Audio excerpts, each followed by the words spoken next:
तक्षक ने प्राणांत हो गया। महाराज परीक्षित मर गए, चारों तरफ शोर हुआ।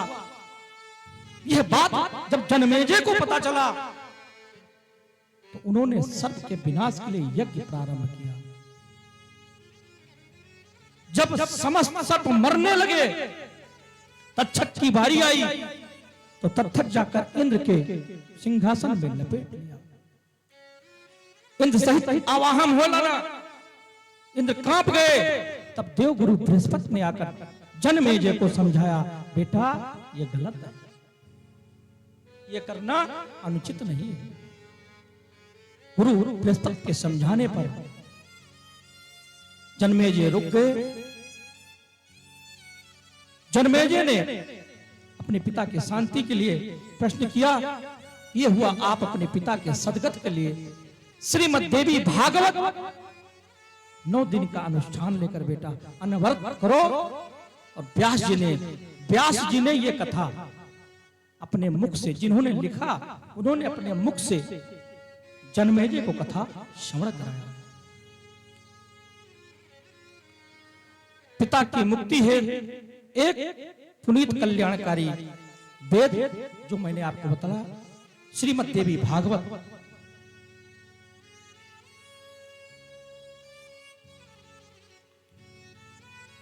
श्रीमद् देवी भागवत की कथा संपन्न कराई। सभा में उपस्थित व्यास जी ने जब कथा प्रारंभ किया तो जनमेजय ने प्रश्न किया कि हे प्रभु, यह आस्तिक मुनि किसके पुत्र थे? सर्प सत्र में उसके आने का क्या कारण था? और यज्ञ में सर्पों की रक्षा करने के पीछे उनका उद्देश्य क्या था? यह कथा मुझे विस्तार पूर्वक बतलाइए। व्यासुवाचो जात्रा क्रोणो मुनि सांत्वना चकार गृहाश्रमा तेन दुष्टो वने गत्ते लम्माना स्वपूर्जा। व्यास जी कहे, हे राजा जनमेजय, जरचारु नामक एक ऋषि थे। एक बार उन्होंने जंगल में एक गड्ढे के भीतर अपने पूर्वजों को लटकते देखा।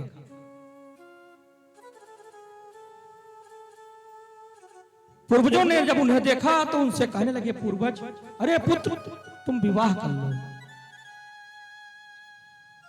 हमें इस कष्ट से छुटकारा दिलाओ, स्वर्ग की प्राप्ति हो जाएगी। इसे सुनकर जरचारु मुनि बोले कि जब मुझे मेरे नाम वाली कन्या बिना मांगे मुझे मिलेगी तभी मैं विवाह करूंगा, अपनी गृहस्थी बसाऊंगा। तुरंत उसी समय सर्पों की माता सर्पों को श्राप दिया कि वह अग्नि में गिर जाए। कश्यप ऋषि की 2 पत्नियां थी, ध्यान दीजिएगा। कश्यप ऋषि की 2 पत्नियां थी। एक का नाम कद्रु और एक का नाम वनिता। कद्रु और वनिता दोनों सगी बहन थी।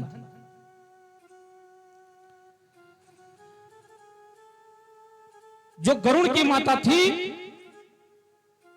एक दिन कद्रु ने वनिता से पूछा कि सूर्य के घोड़े का रंग कैसा है? वनिता बोली कि सूर्य के घोड़े का रंग सफेद है। क्या है? सफेद है। कद्रु बोली, नहीं नहीं नहीं, तुम गलत बोल रही हो, सफेद नहीं, काला है। क्या है? काला है। दोनों में शर्त हो गई कि जो अश्व को दिखलाएगा अगर सफेद हुआ तो मैं तेरी दास्ता स्वीकार करूंगी, और यदि काला हुआ तो तू मेरी दास्ता स्वीकार करेगी। दास्ता मतलब मेरी दासी बन जाएगी। कद्रू ने अपने पुत्र से कहा कि तुम सूर्य के अश्व से लिपट जाओ ताकि अश्व जो थे वो सब काले हो जाए और काला ही दिखेगा, मैं जीत जाऊंगा। तब उनमें से कुछ सर्पों ने असहमति प्रकट कर दी, नहीं नहीं माता जी, ये गलत है, मैं नहीं करूंगा। उनको कद्रू ने श्राप दिया कि तुम जनमेजय के यज्ञ में जलकर स्वाहा हो जाओ। वही सर्प जले जिसको कद्रू ने श्राप दिया।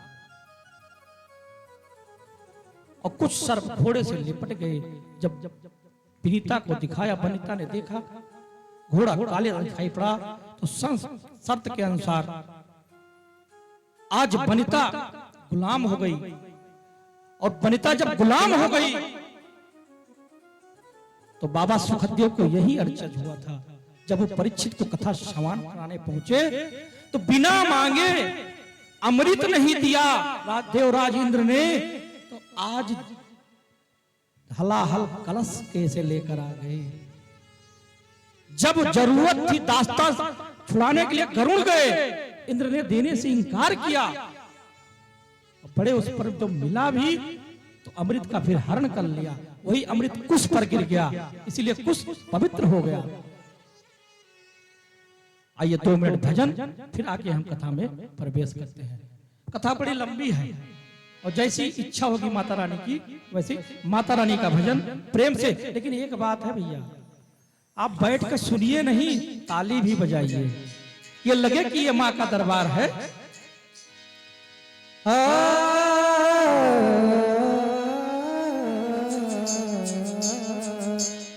हो मेरी अखियों के सामने ही रहना, उसे रोवली जगदम्बे।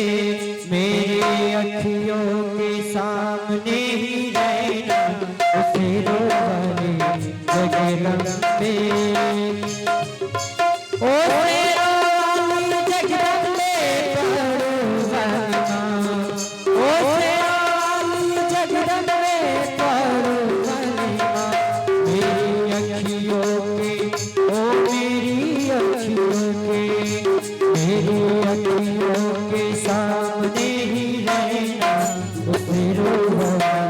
जगदम्बे। मेरी अखियों के सामने ही रहना, उसे रोवली जगदम्बे।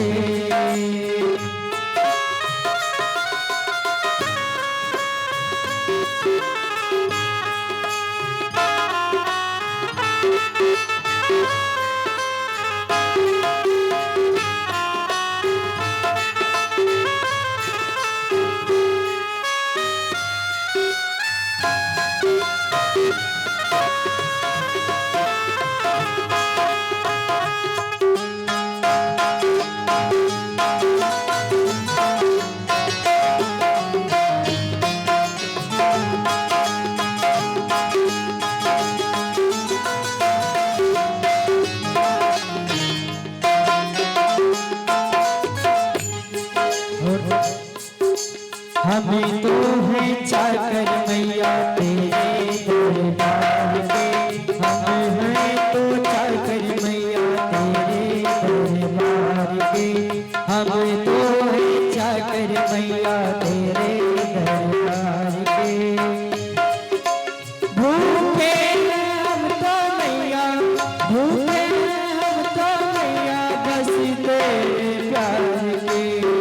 ओ मेरी अखियों के, ओ मेरी अखियों के सामने रहना, उसे रोवली जगदम्बे। मेरी अखियों के सामने रहना, उसे रोवली जगदम्बे।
जगदम्बे ओ शेरों वाली जगत में ताड़ू हरमा ओ शेरों वाली जगत में ताड़ू हरमा मेरी अखियों के सामने रहना ओ शेरों वाली जगदम्बे मेरी अखियों के सामने रहना ओ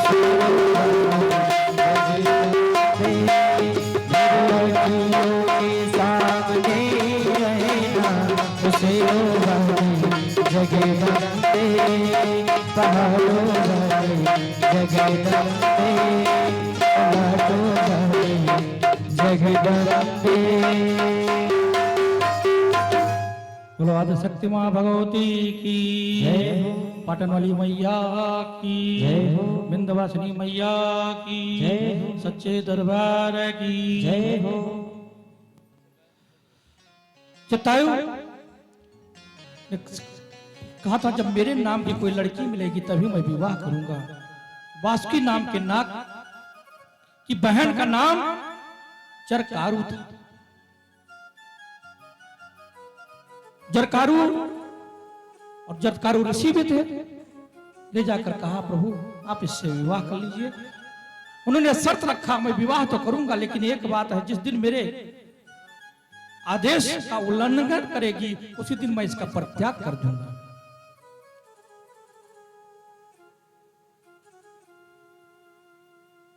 शर्त मंजूर हुई, विवाह हुआ।